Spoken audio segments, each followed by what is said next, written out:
Hey everybody, welcome back to Breakfast with Bob from the Challenge Championship and from the Collins Cup. We're brought to you by Master Spas, Hyperice, Form, Smart Swim Goggles, UCAN, HOKA, One, Clash USA, and of course our Challenged Athletes Foundation. Our next guest, Sarah Crowley, a member in good standing of Team International. How you doing? I'm doing good, Bob. I'm pretty excited to be here. It was a close call towards the end there. I was a captain's pick. So I know. I was biting my nails. I had a little slide at the start of the year, but back and ready to race. But look at the two captain's picks. We're talking Sarah Crowley, Ellie Salthouse. That's called making your team a little bit better instantaneously. Yeah, I mean, I think we were pretty lucky. We've got a very strong team. We don't, and I guess, I mean, myself and Ellie are still in the top 20. So, right. Yeah, I guess that shows how strong the internationals actually are. I think we're a little bit underdogs to the, I know, it's funny. To the Euros because they got everyone in the top 10 probably. But what, you mean they have Daniela Reef number 1, Annie Hogg number 3, Lucy Charles Barkley number 4, and Holly Lawrence number 5? You mean that? Yeah. What are the two? Yeah. Oh, and then 9 and 7. Yeah. And Emma Pallant-Brown has been on fire, right? And Kat Matthews is. Yeah, that was a tough call for them on who they'd pick. I think, my God, yeah. There's some really great because they athletes. really could have gone after a couple of the Brit Olympians too, right? Absolutely, and not just that. You've got Laura Phillip and these other athletes that are like sort of top in the world, and they're, I think it's it's a very class act they have. But yeah, like I said, I'm privileged and lucky to be here, and I'm looking forward to getting the opportunity on Saturday. I was just saying, and I'm being the person who can put his foot in his mouth fairly often. I said, you look lean. Yeah, you do. You look leaner than I've seen you, and it sounds like you've been working on that. Very much so. We've been working really hard. So since I spoke to you in Miami, it's probably more since Tulsa. Yeah, we've just like locked down, and I've really been able to hit the training volumes that I've been doing in the last few years. Like, so there were sessions that we hadn't done for 2 years, and it was mostly just being conservative because I'd had a stress fracture in my back in 2020, and we just took a lot longer to recover from that. So once that all started kicking in and just eating really healthy and happy and enjoying life and everything else, it's being just in Utah is not bad. Oh yeah, I mean, we're at high altitude too, so and actually we had a DEXA scan because I always like to check, and it was 3 days different to when I did it in 19. And I like to check sort of off season and then sort of as we're about to head into what type of scan? It's called a DEXA scan. So it checks sort of body fat percentages from different parts of the body and bone density, and it ranks you with your age and all these sort of things. So I like to do it quite regularly, not too much because it is an X-ray, but yeah, it's always good for me, I think, to check these things because as it has it, a week ago we thought we were going to Hawaii. So so what it was okay, we check now, we do these races, and then we come back and we hit it hard again, and we can alter anything that was off track. Right. And so we did blood tests, we did a bit of track testing, we did bone density testing, body fat testing, all this stuff. And I'm in good shape. Like I'm in better shape than I was in 19. And I think it just shows how much work we've been able to do, state of mind, and just enjoying things, I think. Yeah. Well, so when the announcement comes down that Kona's not happening, because that was it, right? That was the goal for this. Yes. Right. So 100%. Then it becomes it always is. Okay. Now I've got to tap dance here a little bit and backup plans. So backup plan. So if you get chosen for captain's pick here, which is great. Yep. And since you're in Europe, you might as well go do Challenge Roth and might go do Almere as well. Yeah. So the Almere bit, that was so. I guess for everyone, these are a week apart, and there's 2 Ironmans in the second 2 races. So I think for me, when I started hearing some kind of like a little bit of discussions about a week before this happened, a couple of weeks before it happened. And when you start hearing it from people that know people, you sort of start to think that maybe they're not rumors entirely. And,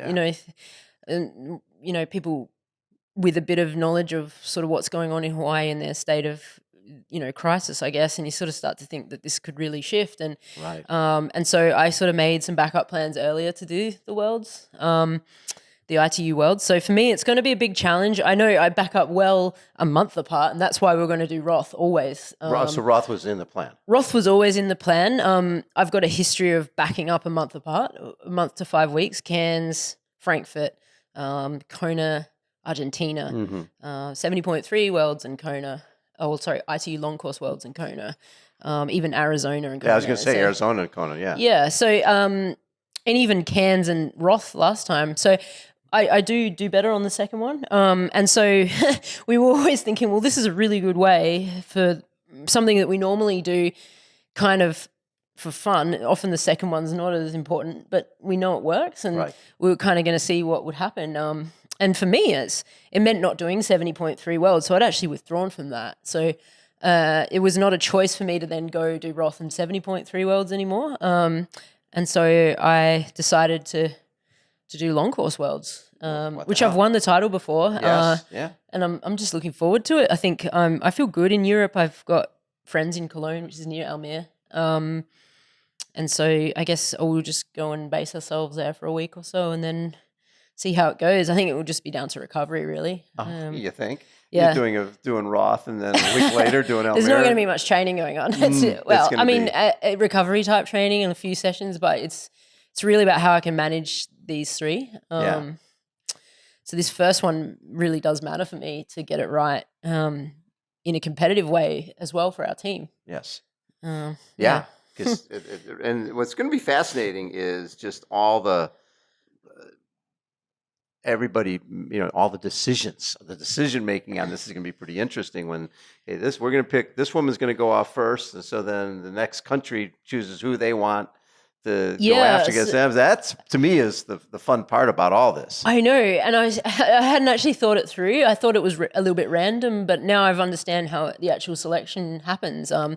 So I think because, say, for example, in the women's, Daniela is first, so perhaps Europe goes first is what I understand, and then they pick their competition, and the next run rolls down to, I guess, possibly us because we have Teresa, and then we pick who we're going to race, and then so on and so forth, and it rotates through, so everyone gets 2 picks for who they're going to race against, and I think, you got athletes here that sometimes in a race where there's not a big swim pack, maybe they're there when there's a swim pack, but it could blow out even more when there's not. Exactly. And so there's some interesting matchups that you could do to kind of like give yourself the best opportunity amongst the team to perform. And they may not on paper look like an even matchup, but because of the change in dynamics with only 3 people racing, it could change how it plays out. So it's going to be quite interesting. And I do know that apparently if there's more than 6 minutes, it's quite a high penalty. So you can't tank the race.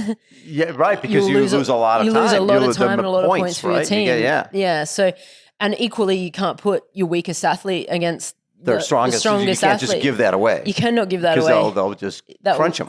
That will crush the race and the point system. So I think it's going to be fascinating. And I'm sure our team are working behind the scenes trying to work out how this is going to... Everybody is. Who they're going to put against who. But, I'm sure they've been thinking about it for a while now. So, it's going to be interesting. I'm not sure who I'd like to race against. I mean, you've got a lot of options there, right? You could... I was kind of keen to race Heather, but unfortunately she's not here now. No. And I think that would have been a good matchup. You guys have had some good battles. We love a good race, and we're always happy about it. Yeah. So, well, Jackie Herring. Oh yeah. Yeah. I want to see you go after Katie Zafaris or Taylor Nibb. Yeah, why not? Yeah, I used to race short course. You were a short course person. Yeah. I'm not frightened of it. Nah.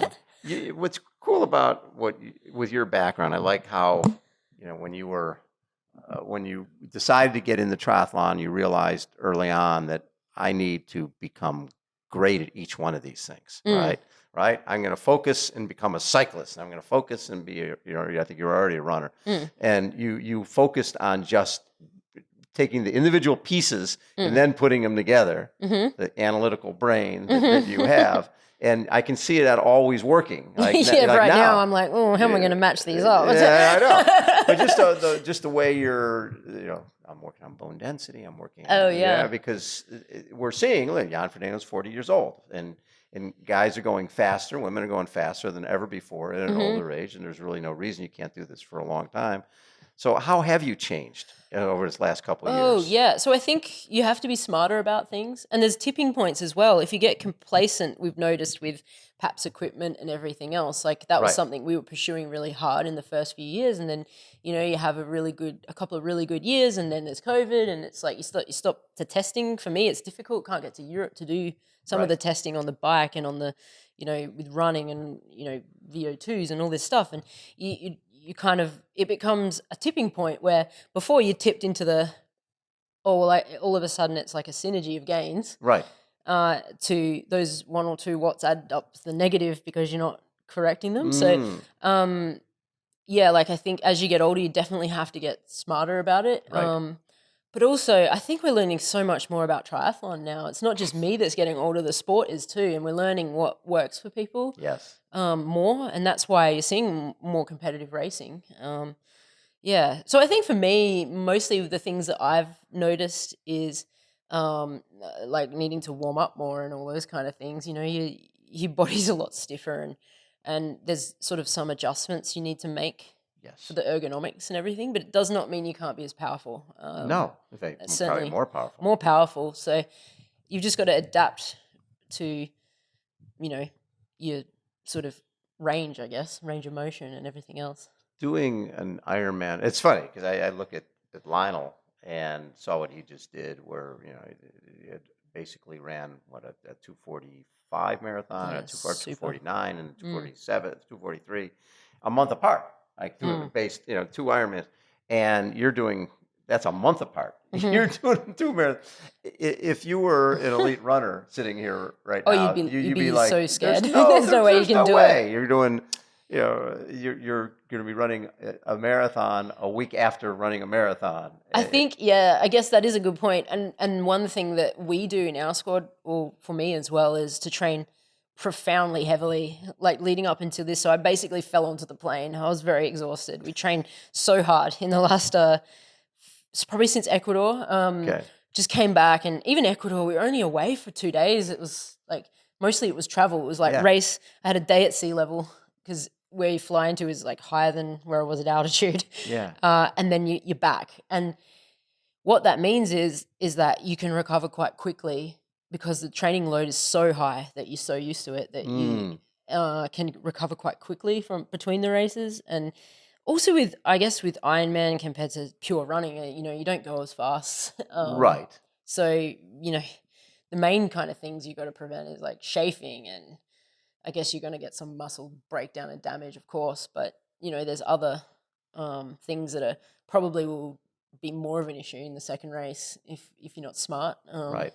So, yeah, it's going to be interesting. I've not tried this, so we will see. But people have done it successfully before. Well, what was fascinating to me is that it used to be people would finish, they'd finish Kona, and then Cozumel or something. Yeah, or like I understood, doing Arizona, right? Because that was later November, right? Yeah. But then guys were jumping in and doing Florida, right? Oh, Which was yeah, earlier. a bit earlier, yeah. Joe Skipper and those guys, and they were like, you know what? And maybe it was Ben Hoffman who told me that I think having the 5 weeks is almost too much. Oh, yeah, that's true. He felt that 3 weeks was good because it lets your body recover for a week, and then you just sort of spin for a week and then go race. Go so again. You still have that race. I don't know. It seems that's 1 week is different again. unbelievable. So it's never been a problem for me, the second one. But I do find, I think what I know that I have had in the past, this is kind of personal training information, but for me, a week or so in, we start to do a long run again, and I can't kind of put any efforts into the run, or there's just like quite a lot of exhaustion. However, I do feel like the endurance will be there. Like I just won't have that high end, right? Which you don't really need. No, you're not running a 220 marathon. No, and so I think it will be a case of building into the day, seeing where it's at. But I'm resilient. I'm tough. I know that the stuff that I've been doing in Utah that you can on my own. I've trained for I've trained all year alone. So going out and riding 4,000 meters of climbing, 6 hours on my own. And I know that just requires a switch on in your brain. And so I think regardless of the speed of the race, I think I'll be there at the end. I know that. It's probably way more fun when you're racing and there's people there. I'm so excited being here and all the athletes are here. Yeah, because you're training on your own all the time. You must be like going out of your mind. Fast. It's like, oh, the session is over. It's like, you get to talk to people. Yeah, I know. I just had one treadmill session before I left with a friend of mine. I'm like, wow, that was fun. But like I think I just needed to do that. Like I had a lot of trouble with my training, not in a sense of like doing it, but being injured and recovering and all this sort of things that I didn't want any distractions. I just needed to lock it down and get back to what I knew best. And did you feel you were in a little bit of a valley there for a while? Oh, absolutely. Like psychologically and as well, like it tears away what you think you're proud of your, and you're only as good as your last race type concept. And you sort of, it tears away your self-worth a lot, and you sort of get a little on edge and twitchy about races because you're not sure how you'll go. And I think I saw in Ecuador, there was a definite change. I went into the race tired. We did a small taper of a couple of days, and I felt the taper and I felt better. So leading up into that, we'd train what I thought was hard at the time, and then we taper a bit and I feel nothing. It's tired. I'm on race day. I'm exhausted. I'm trying too hard. The body's not reacting in a positive way. But when that happened in Ecuador and I actually felt the taper working, I'm like, okay, so now we've got some load. Finally, we've got some load. And so, I'm just really excited. I've trained so hard. I really want to be able to show that on the weekend and in the next few races. Well, especially here with only probably one of the bigger audiences. Watching, everybody, there's not going to be one triathlete on the planet who isn't going to be watching Collins Cup on Saturday. Definitely, it's a new event, and everyone's going to be excited to see what it means and how it plays out. How is the PTO started a few years ago? I think it's really done great things, especially during COVID, because I think the credibility gained during Challenge Daytona, right? Just people realizing, okay, there's real money here. And when the rest of the world's shutting down, people are getting paid and being supported. What have you come away with from just the whole PTO experience so far? Well, I've actually stayed in the United States after Daytona because I wanted to be a part of that racing. So for me as an athlete, it's provided an opportunity, and a lot of the other athletes continue to race at the highest level. So we're racing each other earlier in the season than we normally would. But it's I think it's provided more competition, like more condensed competition. And that's just more exciting for everyone. So that can be a bit scary at times. And a lot of the distances haven't really, I'm a longer athlete nowadays. It's not really entirely suiting me. But I think, in the sense that the world's starting to watch now because it is providing that competition. I think that's really good for the sport. And so the team aspect of this, right? Because you guys could be, like I said, put this in the overhead on the way home. So you like this, the team atmosphere? Yeah, it's really cool. I think one thing that I noticed when I got here is how friendly everyone is about this race. It's got a different vibe. So regardless of what team you're in, everyone's chatting and everyone knows each other.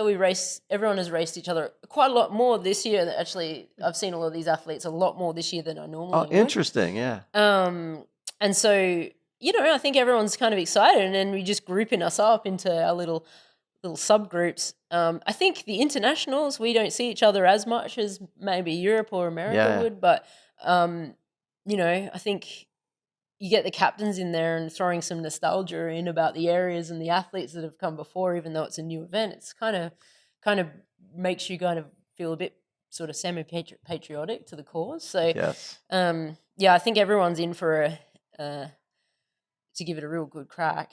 That's for sure. I love it. Yeah. Except I've got to make sure I don't get any blisters because that's going to really hurt. Oh, God. You better not get any blisters with 2 Ironmans coming up. For people who don't know Challenge Roth, they hear about it a little bit, but that's a pretty special race. Yeah, look, I really had wanted to do it last year. Obviously, it got shifted. And one thing this year that I think I really pressed the button on it is when Felix, the race director, actually started communicating really well. Weekly communication with the athletes and the public. And that gave me a lot more confidence that the race is going to happen, and it gave me full commitment. It made me give full commitment to the race. I've actually got Roth written on my top tube. That's how hard. Every time I'm training, I've been looking at that because, it's it's a dear event to me because I haven't won it.